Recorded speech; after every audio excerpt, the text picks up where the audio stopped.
Hello, dear students. Good morning, all of you.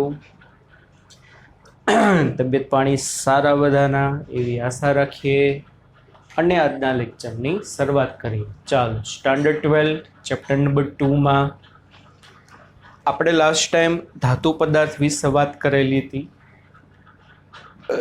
કે ધાતુની અંદર હંમેશા વિદ્યુત ક્ષેત્ર બાળકો કેવું હોય? ઝીરો હોય. કોઈ ધાતુનો ટુકડો શું હોય?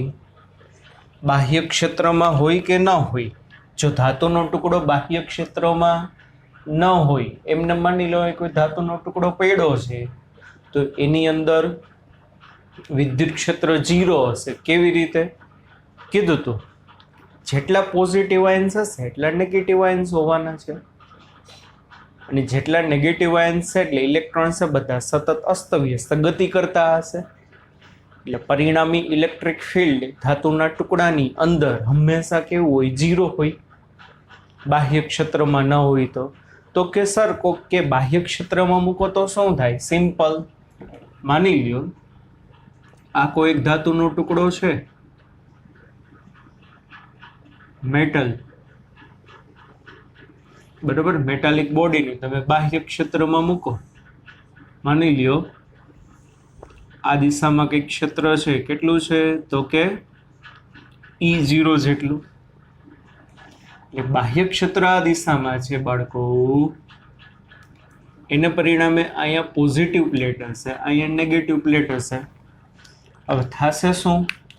આ ધાતુના ટુકડાની અંદર અસંખ્ય ઋણ આયનો હશે, મીન્સ કે ઇલેક્ટ્રોન્સ, વિચ આર ફ્રી એટલે અસ્તવ્યસ્ત ગતિ કરતા હશે. પણ બાહ્ય ક્ષેત્રની અસરમાં જ્યારે આવે ત્યારે એ બધા ઇલેક્ટ્રોન ક્ષેત્રની વિરુદ્ધમાં ગતિ કરે. બાહ્ય ક્ષેત્ર ગેરહાજર હોય ને તો એક આમ જાય, એક આમ જાય, એક આમ જાય, એક આમ જાય, એક આમ જાય. એને પરિણામે પરિણામી ક્ષેત્ર અંદરનું ઝીરો આવે. પણ જ્યારે બાહ્ય ક્ષેત્રમાં મૂકો ને તોય અંદર પરિણામી ક્ષેત્ર ઝીરો હોય. કોકે સારી કેવી રીતે? જો કેવી રીતે કે ઇલેક્ટ્રોન બધા જે છે ક્ષેત્રની વિરુદ્ધમાં ગતિ કરે. ક્ષેત્ર આમ છે, ઇલેક્ટ્રોન બધા આમ આવશે, એટલે આ બાજુ બધા ઇલેક્ટ્રોન આવે. ઇલેક્ટ્રોન બારે તો ના જઈ શકે ને. કેમ? આની પહેલા કીધું હતું ઇલેક્ટ્રોન ફ્રી છે, પણ ધાતુની સપાટીમાંથી બારે જવા માટે સક્ષમ નથી. એટલે એ બધા ઇલેક્ટ્રોન આ બાજુ બળ અનુભવીને આ સપાટીએ શું થશે? જમા થશે. તો બધા ઇલેક્ટ્રોન અહીં જે જમા થયા ને વાલા બાળકો, એને બદ્ધ વિદ્યુત ભાર કહેવાય. કેવો કહેવામાં આવે? બદ્ધ વિદ્યુત ભાર, બાઉન્ડ ચાર્જ. બરોબર, કેવું કહેવામાં? બદ્ધ વિદ્યુત ભાર. તો અહીંયા નેગેટિવ આયન્સ છે, તો આ બાજુ શું હશે?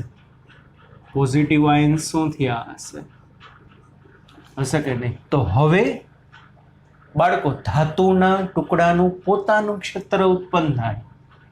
અને વાલા બાળકો ધાતુના ટુકડાનું પોતાનું ક્ષેત્ર તો હંમેશા ધનથી ઋણ હોય તો આ દિશામાં હશે, E જેટલું. તો શું થયું બાળકો? બાહ્ય ક્ષેત્ર અને ધાતુના ટુકડાનું ક્ષેત્ર બંને પરસ્પર વિરુદ્ધ દિશામાં આવ્યા. ધીમે ધીમે ધીમે ધીમે ધીમે ધીમે ધીમે શું થશે? અહીંયા ઇલેક્ટ્રોન જમા થતા જાય, જમા થતા જાય, જમા થતા જાય. તો અહીંયા પોઝિટિવ આવે, પોઝિટિવ આવે, પોઝિટિવ. તો ધીમે ધીમે ધીમે ધીમે ધાતુના ટુકડાનું ક્ષેત્ર પ્રબળ થતું જશે.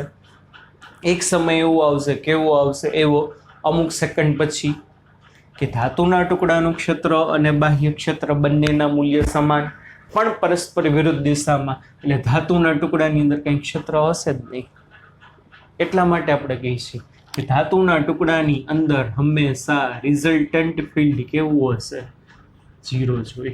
અને માની લો E' કહી દો તો પરિણામી ક્ષેત્ર હંમેશા કેવું હોય? ઝીરો હોય. ધાતુનો ટુકડો ક્ષેત્રમાં હોય કે ક્ષેત્રમાં ન હોય? ક્ષેત્રમાં હોય તો કઈ રીતે ઝીરો થાય એ તમને કીધું. અને ક્ષેત્રમાં ના હોય તો અંદર જેટલા ઇલેક્ટ્રોન્સ હશે એક આમ જાય, એક આમ જાય, એક આમ જાય, એક આમ જાય, એક આમ જાય, અસ્તવ્યસ્ત ગતિ કરતા હોય. તો પરિણામી બળ ઝીરો આવે. અને પરિણામી બળ ઝીરો એટલે પરિણામી ક્ષેત્ર કેવું હશે? ઝીરો હશે. બાળકો રેડી? એટલું એટલે આપણે મેટાલિક બોડી માટે જોયું હતું. હવે વાલા બાળકો વાત કરવાની છે નોન મેટાલિક બોડી.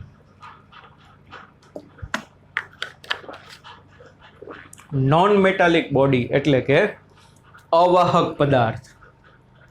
અને ડિયર સ્ટુડન્ટ્સ, આ જે અવાહક પદાર્થ છે આ રેડી, એને તમારે ડાઈ ઇલેક્ટ્રિક પદાર્થ પણ કહી શકાય. જે અવાહક પદાર્થ હોય ને, કે સર અમે એવો ક્યાંક શબ્દ સાંભળેલો છે. હા ભાઈ, સાંભળ્યો જ હોય ને. પહેલા ચેપ્ટરમાં બે વિદ્યુત ભારો વચ્ચે ડાઈ ઇલેક્ટ્રિક મીડિયમ મૂકવામાં આવે તો બળ કેમાં ભાગનું થાય, ક્ષેત્ર કેમાં ભાગનું થાય, યાદ જ હશે.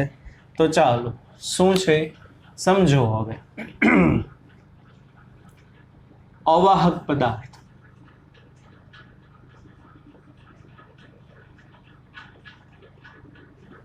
એટલે કે ડાઈ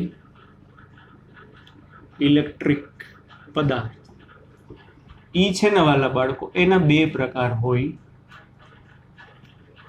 અવાહક પદાર્થ ના પણ કેટલા પ્રકાર આવશે? બે પ્રકાર. એક જી આવશે ધ્રુવીય એટલે કે પોલાર, અને બીજું આવશે બાળકો અધ્રુવીય એટલે કે નોન પોલાર. બે પ્રકાર છે બાળકો ડાઇલેક્ટ્રિક અથવા તો અવાહક પદાર્થના. એક ધ્રુવીય ડાઇલેક્ટ્રિક, બીજું અધ્રુવીય ડાઇલેક્ટ્રિક. બાળકો ધ્રુવીય ડાઇલેક્ટ્રિક એટલે શું? જે પદાર્થના અણુઓ કાયમી,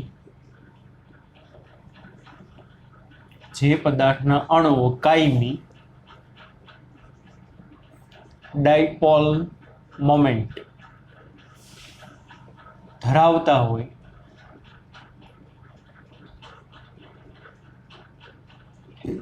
તેમને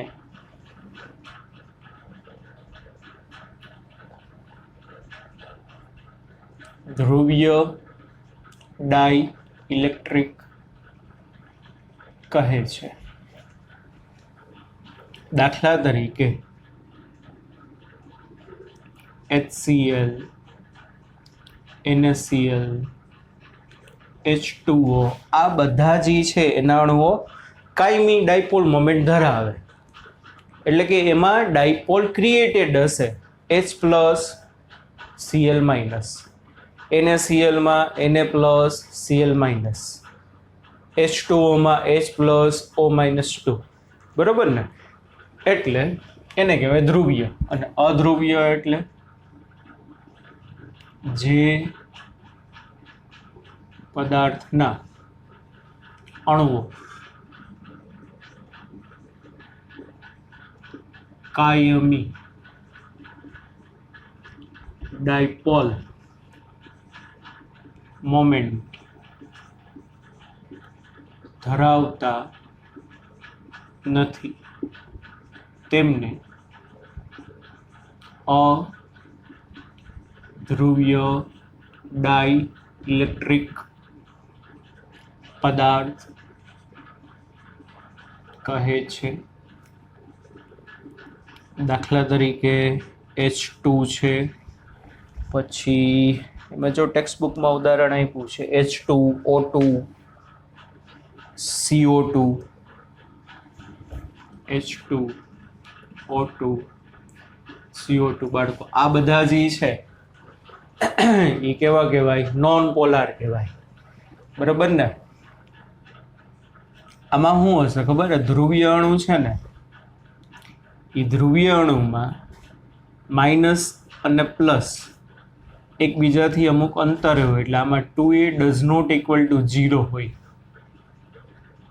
બરાબર ને? બે વચ્ચેનું કંઈક અંતર હશે એટલે P બરાબર શું છે બાળકો? 2aq does not equal to 0 થશે. એટલે આમાં ઓલરેડી કંઈક ડાયપોલ મોમેન્ટ પ્રેરિત થયેલી છે. સમજાય છે કે નહીં બાળકો? એમાં તમે જોશો ને તો આપણે ટેક્સ્ટ બુકમાં પેજ નંબર 71 ઉપર HCl નો અણુ આપેલો છે. તો HCl ના અણુમાં બાળકો શું છે? H પ્લસ Cl માઇનસ, બે વચ્ચે કંઈક ડિસ્ટન્સ છે. ડાયપોલ મોમેન્ટ કઈ દિશામાં હશે? નેગેટિવ થી પોઝિટિવ. એટલે Cl માઇનસ H પ્લસ એટલે મોમેન્ટ આ દિશામાં છે. સમજાય છે? H2O નું બંધારણ આ રીતે હશે. એટલે આ O માઇનસ 2 આ H પ્લસ H પ્લસ. તો મોમેન્ટ કઈ દિશામાં છે? જો આમાં નીચે આપી છે. કેમ નીચે? કારણ કે આ માઇનસ આ પ્લસ એટલે આ મોમેન્ટ આ દિશામાં હશે. આ માઇનસ આ પ્લસ એટલે મોમેન્ટ આ દિશામાં હશે. આ દિશામાં, આ દિશામાં. તો પરિણામી ક્યાં આવશે? નીચે આવશે કે નહીં? એટલે આ પોલાર એટમ કહેવાય. કાયમી ડાયપોલ મોમેન્ટ ધરાવે છે. આમાં શું છે જુઓ, H2 માં H પ્લસ એક પ્લસ હોવો જોઈએ, એક માઇનસ હોવો જોઈએ. મતલબ આ અધ્રુવીય અણુ કહેવાય. CO2 માં C પ્લસ છે પણ O માઇનસ 2 છે, પણ એનું બંધારણ આ રીતનું હોય. તો જોવો જોઈએ આ બંધારણ આ રીતનું છે ને પરિણામે શું થશે?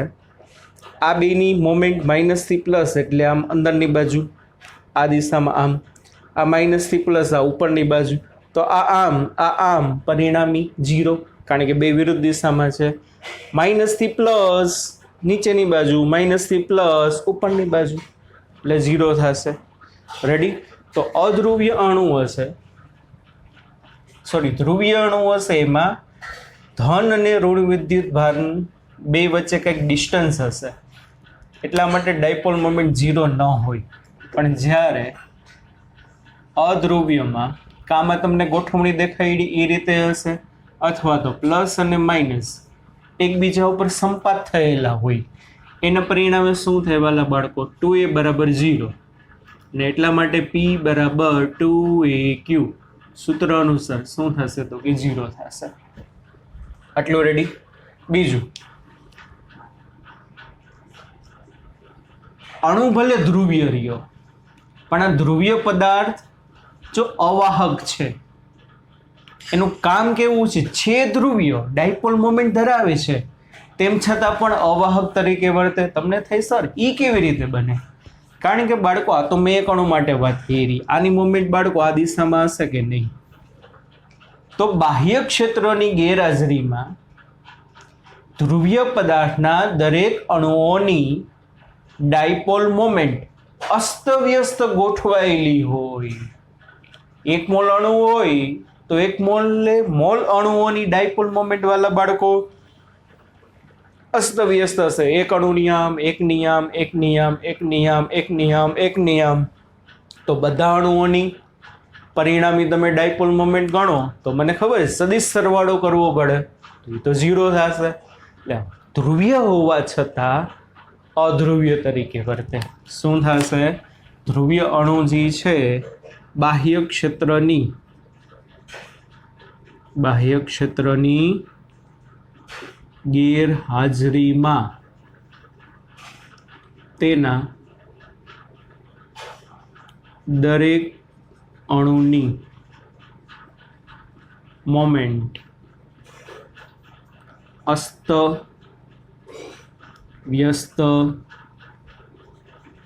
હોવાથી, એના દરેક અણુની મોમેન્ટ જે છે કેવી હશે? અસ્તવ્યસ્ત હોવાથી પરિણામી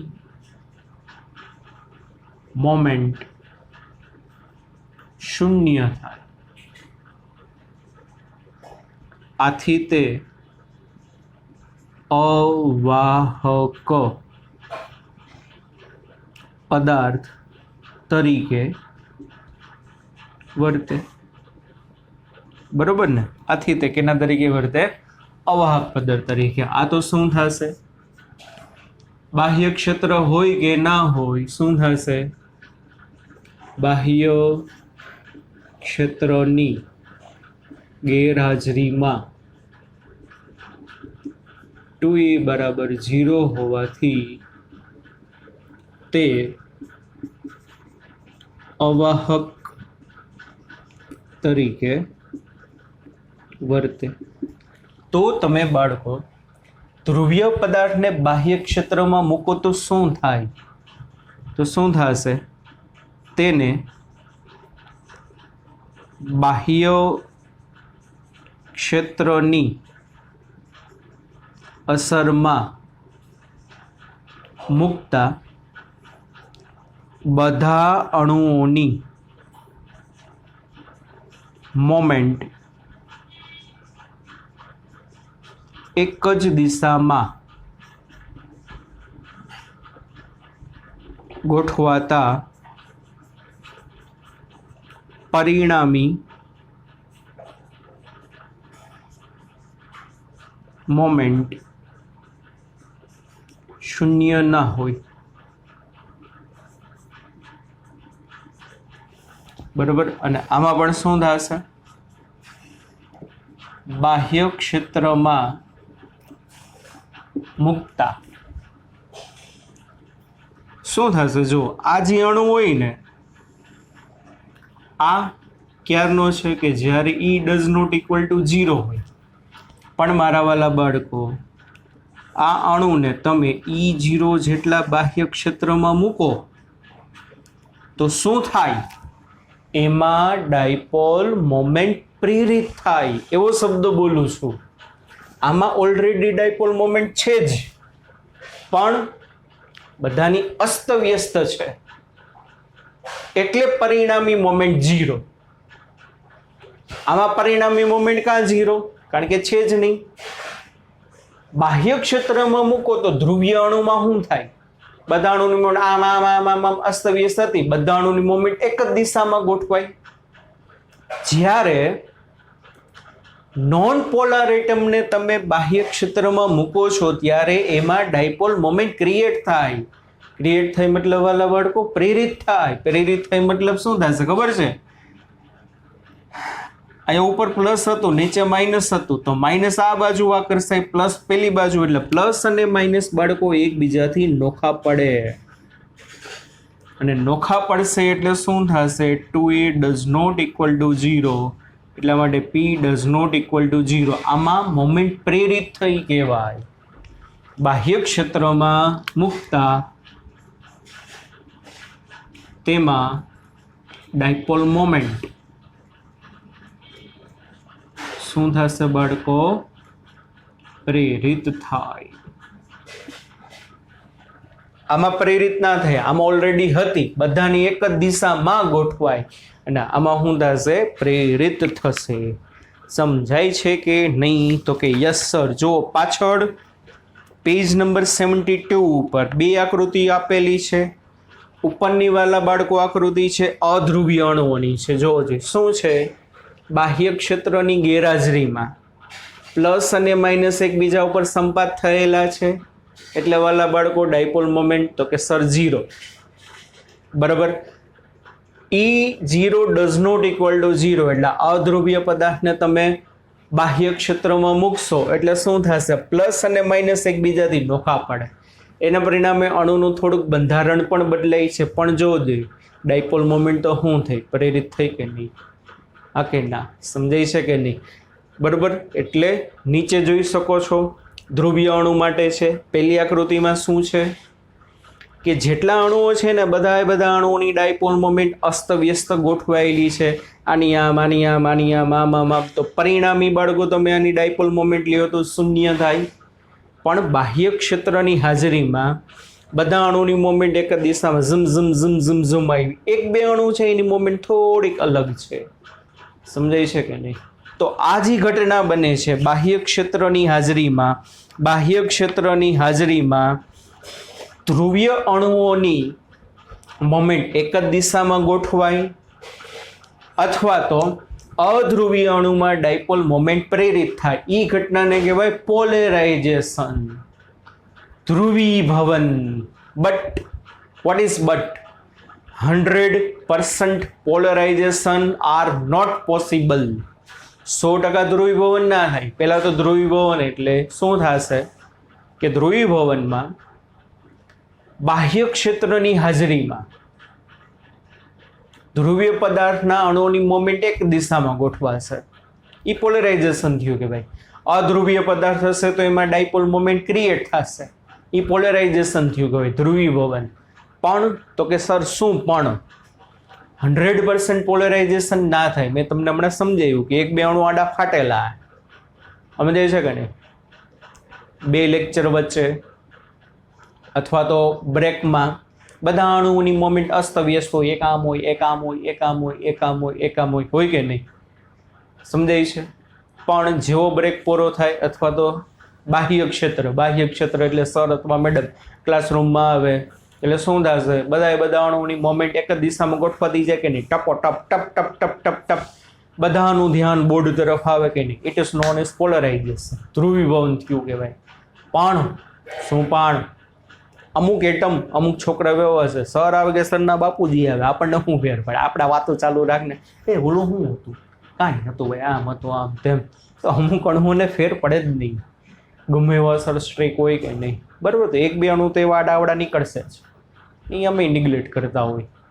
એટલે 100% પોલરાઇઝેશન, બધા અણુની મોમેન્ટ એક જ દિશામાં ગોઠવાય એવું પોસિબલ નથી. અમુક અણુ આડા ફાટે, એક વસ્તુ આ. બીજું કારણ શું થાય ખબર છે બાળકો? 100% પોલરાઇઝેશન પોસિબલ નથી એનું બીજું કારણ છે ને અણુઓના ઉષ્મીય દોલનો. જે તમને જેવું લાગે એ તમે લખતા જાજો ભાઈ, બધું બોર્ડ ઉપર ના લખવું.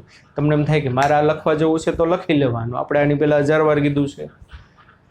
100% પોલરાઇઝેશન શક્ય નથી એનું બીજી એક કારણ શું? તો કે અણુઓના ઉષ્મીય દોલનો.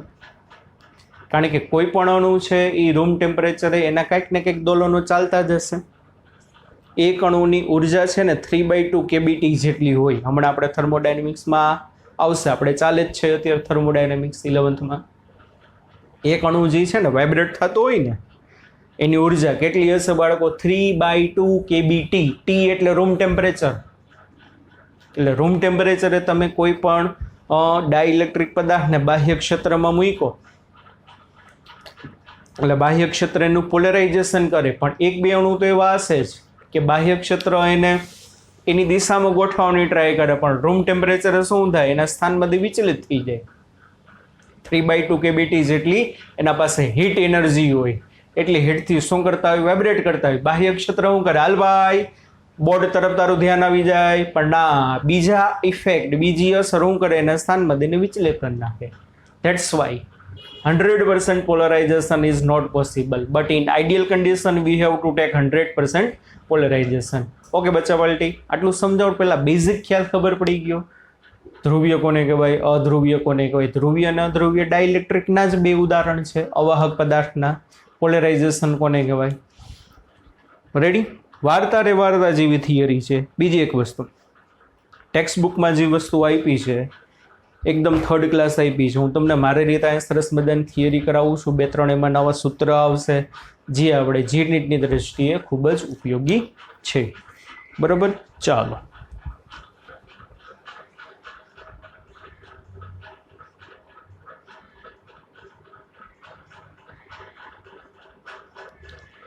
રેકોર્ડ હરખું નહોતું થયું એટલે બાળકો જરાક જોજો હરખું ભાઈ,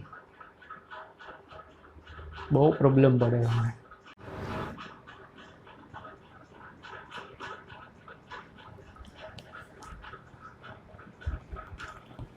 જો આગળ વાત કરીએ પોલરાઇઝેશન વિશે.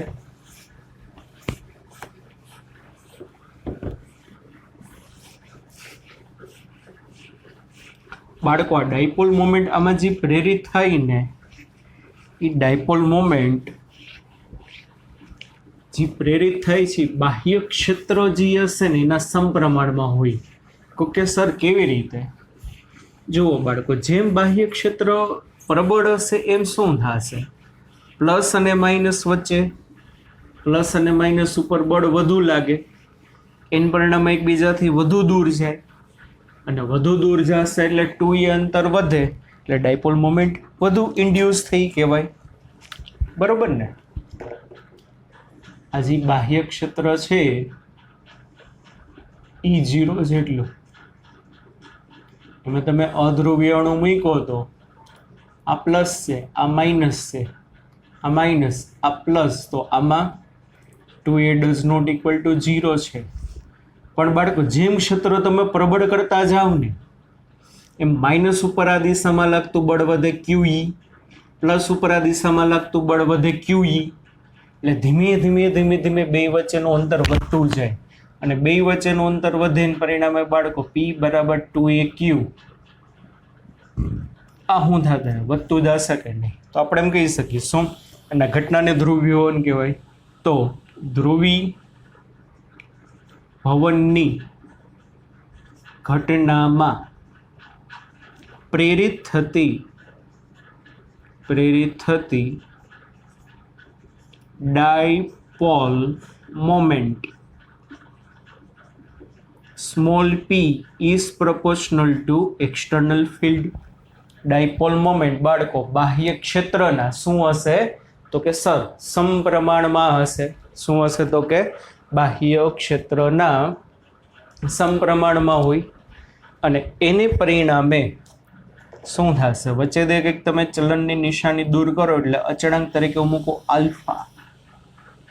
આલ્ફાને શું કહેવામાં આવશે? આલ્ફાને કહેવાશે અણુની ધ્રુવીયતા. શું કહેવાશે બાળકો? આલ્ફાને અણુની શું કહેવાય? ધ્રુવીયતા. Molecular polarity. Molecular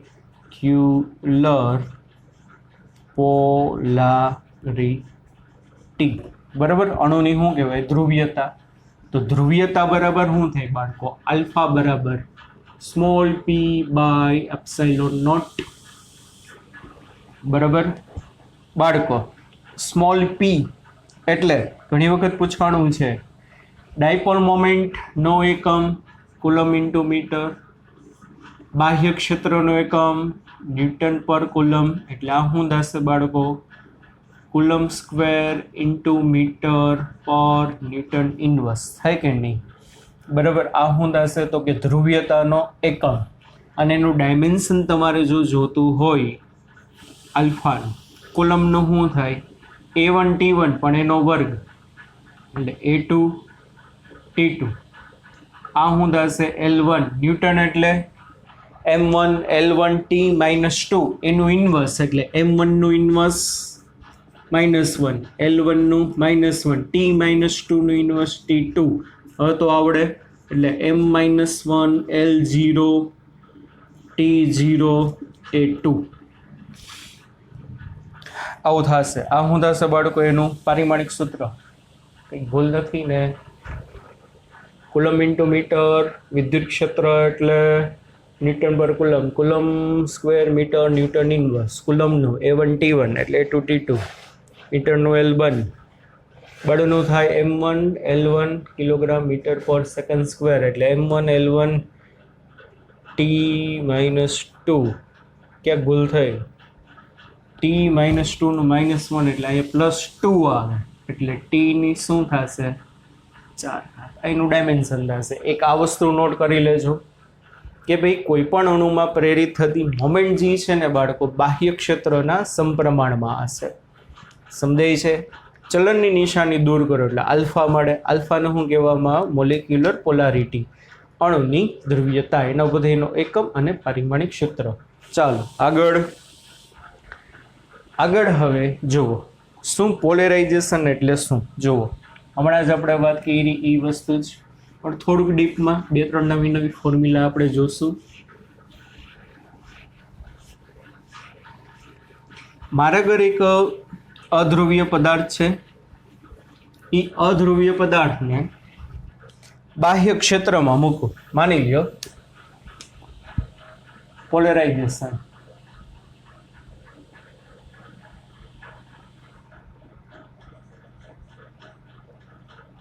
capital P. દાખલા તરીકે આ બે સમાંતર પ્લેટ છે. આ બે સમાંતર પ્લેટનું કંઈક પરિણામી ક્ષેત્ર હશે બાળકો. આ દિશામાં હશે કે નહીં? કેટલું હશે તો કે sir E0.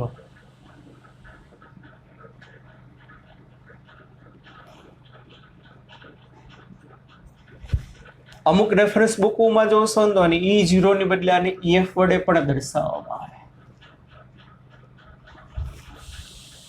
F for final નહીં, F ફોર ફાઇનલ નહીં, F for free electric field.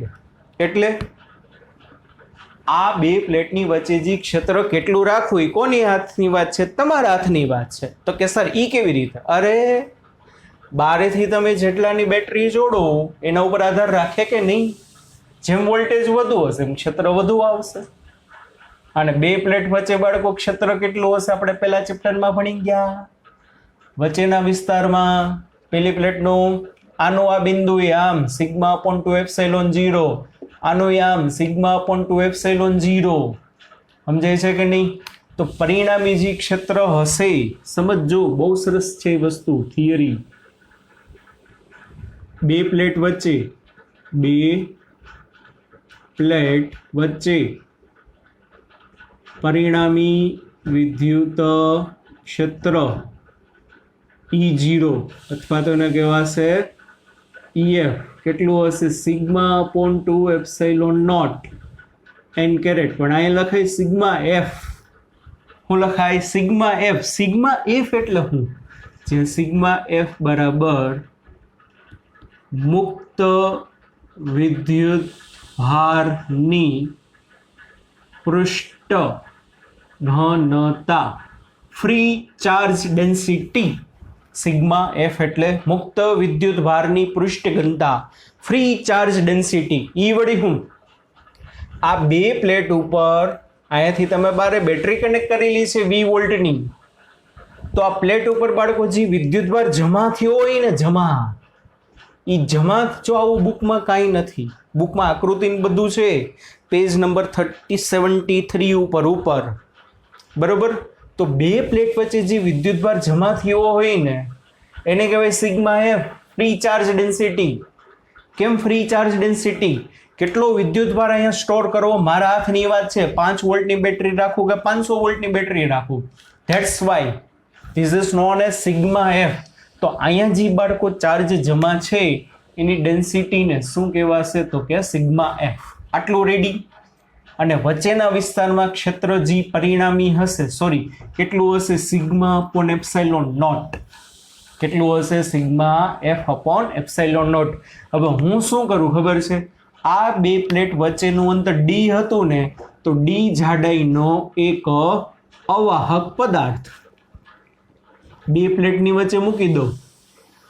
તો વાલા બાળકો, બે પ્લેટ વચ્ચેનું જેટલું અંતર હતું એટલી જાડાઈનો મેં શું કર્યો? એક અવાહક પદાર્થ મૂકી દીધો, ડાઇલેક્ટ્રિક પદાર્થ. સમજાય છે? મારે શું કરવું છે? અવાહક પદાર્થનું ધ્રુવીભવન કરવું છે, તો એને બાહ્ય ક્ષેત્રમાં મૂકવો પડે. ઘણી વાર હું બોલું છું, આ ધન પ્લેટ છે, આ ઋણ પ્લેટ છે, 1000 વાર બોલ્યા છો. એટલે આ દિવાલ અને આ દિવાલ વચ્ચેનું અંતર d છે, તો આની વચ્ચે તમે એક અવાહક પદાર્થ દાખલ કર્યો, તો એ અવાહક પદાર્થ બાળકો ક્યાં આવ્યો કહેવાય? બાહ્ય ક્ષેત્રમાં. એને પરિણામે એનું પોલેરાઇઝેશન થશે. પોલેરાઇઝેશનની ઘટનામાં શું થશે? એના જેટલા અણુઓ હશે ને અણુમાં ડાયપોલ મોમેન્ટ ક્રિએટ થાય. હવે એ સમજવા જેવું છે.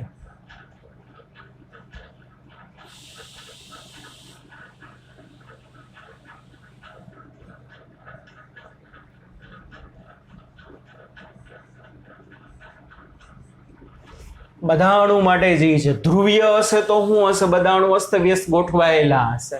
અધ્રુવીય હશે તો મોમેન્ટ હશે જ નહીં. પણ ગમે એ કરો, થશે શું? હવે બાહ્ય ક્ષેત્ર આમ છે, તો આ અણુ માટે એનો નેગેટિવ અહીંયા આવે, આનો નેગેટિવ અહીંયા, આનો નેગેટિવ અહીંયા, આનો નેગેટિવ અહીંયા. તો નેગેટિવ તો અહીંયા પોઝિટિવ. તો કે યસ સર.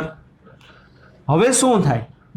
બાજુના અણુ એકબીજાને આ કરશે. આનો પોઝિટિવ આ લેયરના નેગેટિવને આ કરશે, આને આ કરશે, તો એનો પોઝિટિવ અપાકર્ષણ થાય. આ પોઝિટિવ આના નેગેટિવને આ કરશે, positive negative, negative positive, positive positive. આ તો મેં 3 લાઈન દેખાડી. આવા તો અસંખ્ય હશે. તો શું બનશે વસ્તુ? બાજુના બાળકો અણુ એકબીજાની અસરને નાબૂદ કરશે, ખાલી બચશે શું? સમજો. બાહ્ય ક્ષેત્રની ધન પ્લેટ નજીક, શબ્દ ઉપર ધ્યાન દેવાનું છે. બાહ્ય ક્ષેત્રની ધન પ્લેટ નજીક અવાહક પદાર્થનો નેગેટિવ ચાર્જ પ્રેરિત થયો કહેવાય. આ પ્રેરિત થયો કહેવાય. ઓકે, એ શું વળી પ્રેરિત? પ્રેરિત એટલે ઇન્ડ્યુસ. ઇંગ્લિશ નથી પૂછ્યું. ત્યાં ચાર્જ શું થયો? બાહ્ય ક્ષેત્રના કારણે આવ્યો છે ને. નકર તો શું થાત, ધ્રુવીય પદાર્થ હોત તો એકનું આમ એકનું આમ એકનું આમ એકનું આમ એકનું આમ અસ્તવ્યસ્ત હોત. અધ્રુવીય હોત તો પ્લસ અને માઇનસ એકબીજા પર સંપાત થયેલા હોત. પણ વાલા બાળકો, બાહ્ય ક્ષેત્રને કારણે આ બાજુ નેગેટિવનું લેયર જામી ગયું, આ બાજુ પોઝિટિવનું લેયર જામી ગયું. એટલે તમે એવી કલ્પના કરી શકો, કેવી કે અહીંયા નેગેટિવ વિદ્યુતભાર જમા થયો છે. જમા થયો છે એવો શબ્દ બોલું છું અહીંયા. અને અહીંયા કેવો ચાર્જ? પોઝિટિવ. તો બાળકો, અહીંયા જે વિદ્યુતભાર જમા થયો હશે ને પદાર્થની અંદરની સપાટીઓ પર ધન પ્લેટ નજીક ઋણ વિદ્યુતભાર અને ઋણ પ્લેટ નજીક ધન વિદ્યુતભાર પ્રેરિત થાય. આ વિદ્યુતભારને જુઓ, બે ત્રણ નામ છે. પ્રેરિત વિદ્યુતભાર અથવા તો પોલેરાઇઝેશન વિદ્યુતભાર અથવા તો બદ્ધ વિદ્યુતભાર કહે છે. બરાબર ને? અહીંયા બાળકો જે વિદ્યુતભાર આવ્યો એને કેવો કહેવાય? પ્રેરિત વિદ્યુતભાર. અથવા તો આ કઈ ઘટના બની? પોલેરાઇઝેશનની. તો એને કહેવાય પોલેરાઇઝેશન વિદ્યુતભાર. અહીંયા જે આવ્યો ઈ. અથવા તો બદ્ધ વિદ્યુતભાર. બદ્ધ એટલે બાઉન્ડ. બાઉન્ડ એટલે શું? બંધાયેલો. આ નેગેટિવ પ્લેટ આને અહીંયા જકડી રાખે છે. ઝુમ ઝુમ ઝુમ ઝુમ ઝુમ ઝુમ. આ પોઝિટિવ પ્લેટ ઝુમ ઝુમ ઝુમ ઝુમ ઝુમ ઝુમ ઝુમ ઝુમ ઝુમ ઝુમ એને જકડી રાખે છે. એટલે બાઉન્ડ ચાર્જ કહેવાય. કે નથી સમજાતું? બદ્ધ વિદ્યુતભાર અથવા પોલેરાઇઝેશન વિદ્યુતભાર અથવા તો પ્રેરિત વિદ્યુતભાર. આગળના તો પદાર્થનું પોતાનું ક્ષેત્ર તો આ દિશામાં આવે. સપોઝ ઈ કેટલું છે? ઈ ડેશ છે. કારણ કે અહીંયા પોઝિટિવ આવ્યો, અહીંયા નેગેટિવ આવ્યો.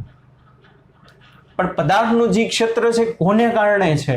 પોલેરાઇઝેશન વિદ્યુતભારને કારણે, બદ્ધ વિદ્યુતભારને કારણે.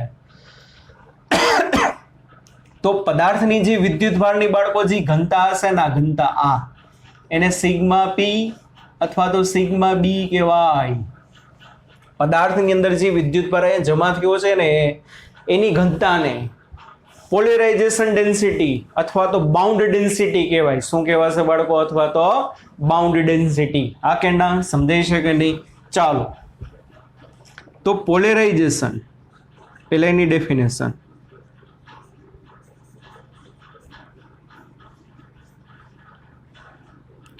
કેપિટલ પી બરાબર small P by capital V.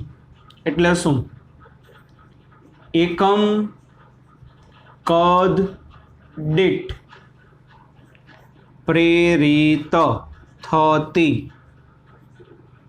Dipole મોમેન્ટને આપેલ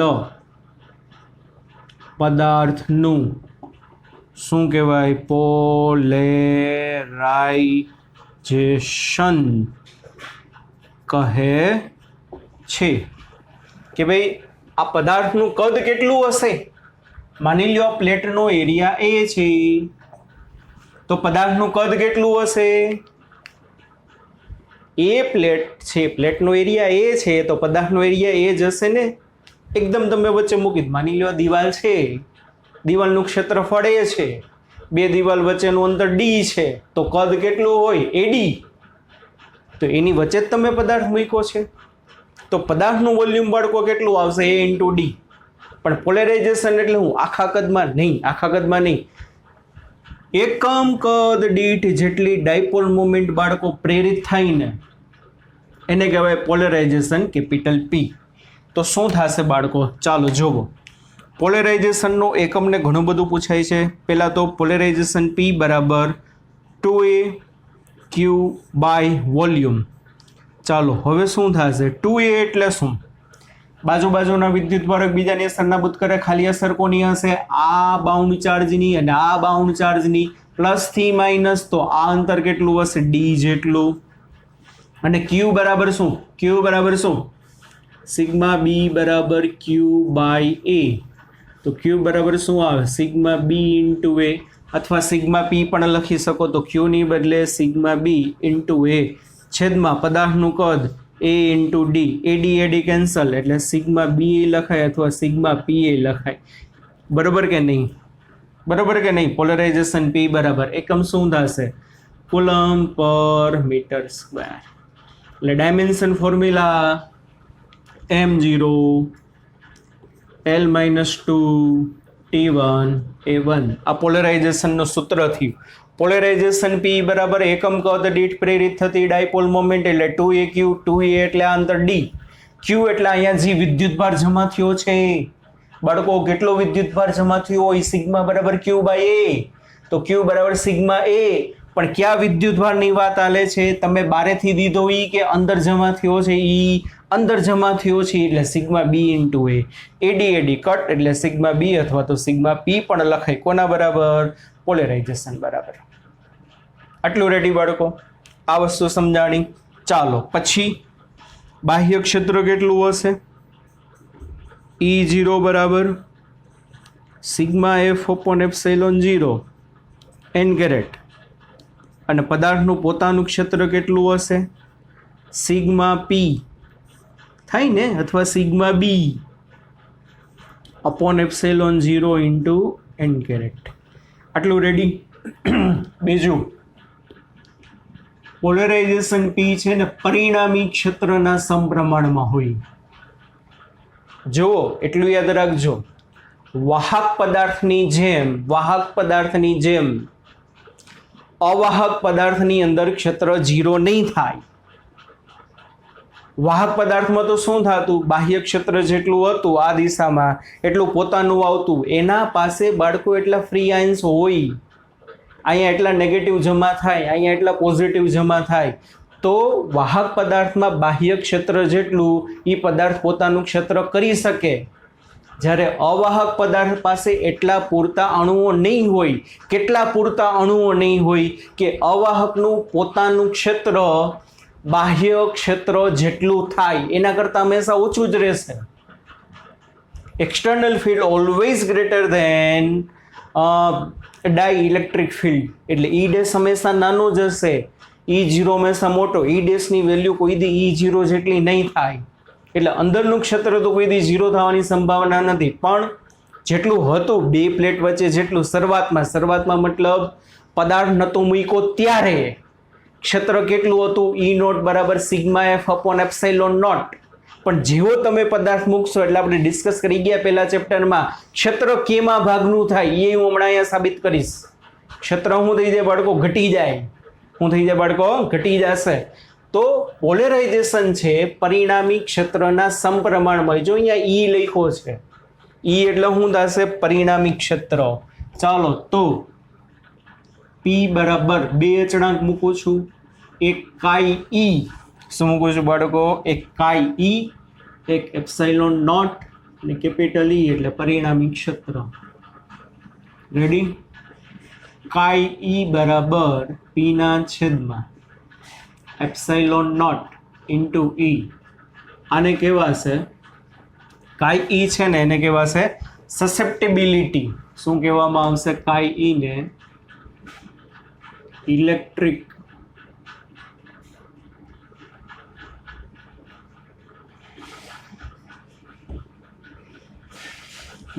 સસેપ્ટિબિલિટી એકમ રહિત થશે અને માધ્યમ પર તથા તાપમાન પર આધાર રાખે. કાઈ ઈ એટલે બાળકો ઇલેક્ટ્રિક સસેપ્ટેબિલિટી. કોક કે સર ઈ વળી હું, હાલો એ કહું. કોઈ પણ પદાર્થની સસેપ્ટેબિલિટી, જો એપ્સાઇલોન અને કાઈ બેયમાં ફેર. એપ્સાઇલોન એટલે હું, કોઈ પણ પદાર્થ પોતાનામાંથી કેટલું ક્ષેત્ર પસાર થવા દે એનું માપ, એટલે પરમિટિવિટી. પણ આ છે સસેપ્ટેબિલિટી. તો સસેપ્ટેબિલિટી બાળકો કોને કહેવાય ખબર છે? કોઈ પણ પદાર્થ બાહ્ય ક્ષેત્રની હાજરીમાં પોતાનું કેટલું પોલેરાઇઝેશન થવા દે એના માપને કહેવાય સસેપ્ટેબિલિટી. બે પદાર્થ છે ઈ જેટલા ક્ષેત્રમાં પેલા પદાર્થમાં એકમ કદમાં 10 અણુની મોમેન્ટ એક દિશામાં આવી, બીજા પદાર્થમાં એટલું જ ક્ષેત્ર છે, એકમ કદમાં 20 અણુની મોમેન્ટ એક જ દિશામાં આવી.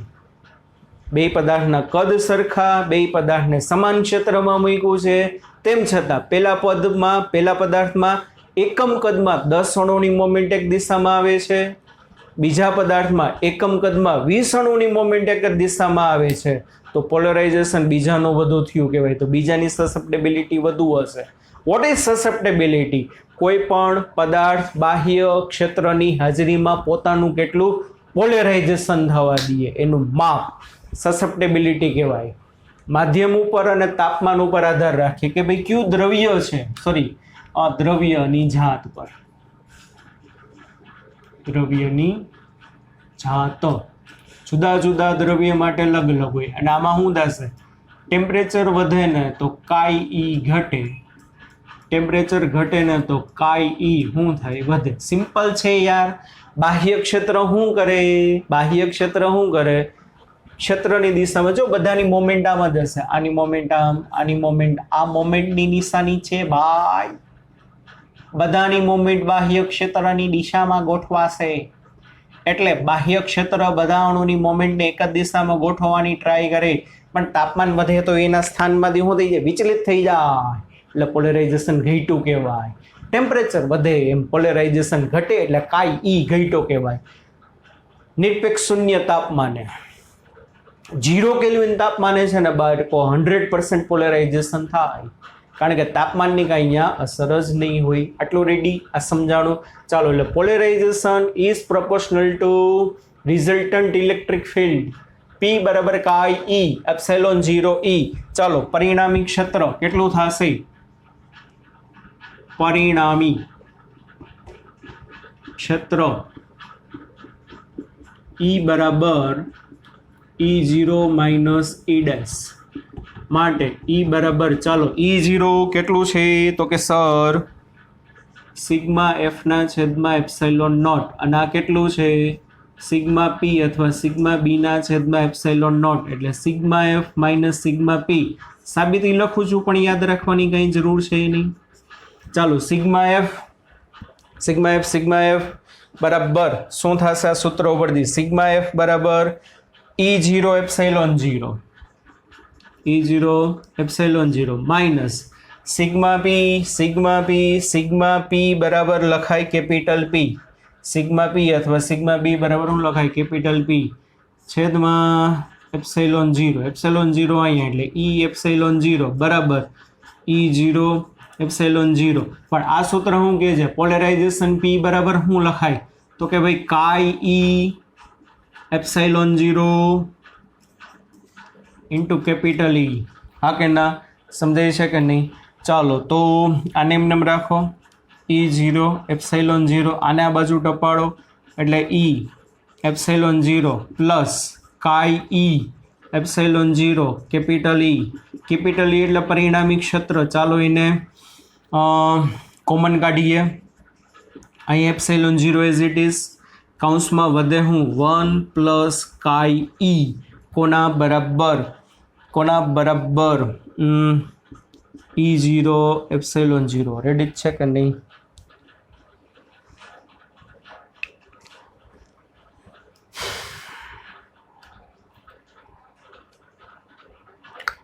ઓકે, ચાલો. આટલો ભાગ છે ને બાળકો, આ ભાગ, આને કહેવાય માધ્યમની પરમિટિવિટી એટલે કે નવું સૂત્ર મળ્યું બાળકો. એપ્સાઇલોન બરાબર એપ્સાઇલોન 0 1 પ્લસ કાઈ ઈ. માધ્યમની પરમિટિવિટીનું નવું સૂત્ર મળ્યું. તો ચાલો શું થાય? E0 એપ્સાઇલોન 0 બરાબર કેપિટલ ઈ એપ્સાઇલોન. હા કે ના? હા કે ના? તો કે હા સર. ઈ બરાબર હું E0 એપ્સાઇલોન 0 ના છેદમાં એપ્સાઇલોન E0 ના છેદમાં એપ્સાઇલોનના છેદમાં એપ્સાઇલોન 0. E એટલે શું અને E0 એટલે શું? E0 એટલે જ્યારે સ્લેબ નહોતો મૂક્યો ત્યારનું વિદ્યુત ક્ષેત્ર. E એટલે શું? આ સ્લેબ મૂક્યો ત્યારનું પરિણામી ક્ષેત્ર. એ શું થવું જોઈએ? કેમાં ભાગનું. જો થયું સાબિત. એપ્સાઇલોનના છેદમાં એપ્સાઇલોન 0 ને ડાઇલેક્ટ્રિક કોન્સ્ટન્ટ કહેવાય. કેપિટલ કે પહેલું ચેપ્ટર. તો E બરાબર E0 બાય કેપિટલ કે. થઈ ગયું સાબિત. આપણે આવતું અહીંયા E.